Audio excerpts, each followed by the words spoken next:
Kenapa kamu buat macam ni? Saya dah bagi tahu banyak kali dah, jangan buat macam ni. Kamu ni pandai kerja ke tak pandai kerja sekarang ni? Ha? Ni apa ni? Ha?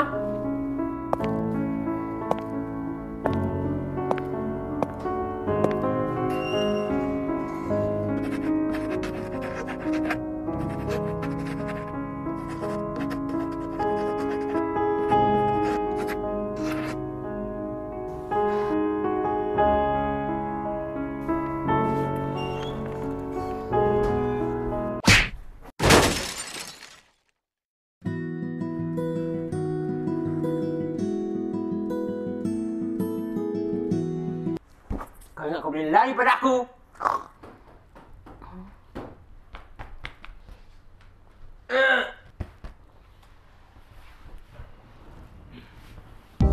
Nak hilangkan stres, nak hilangkan stres, nak hilangkan masalah daripada kerja, jangan resign. Beli auto inflate bag daripada Utaniki.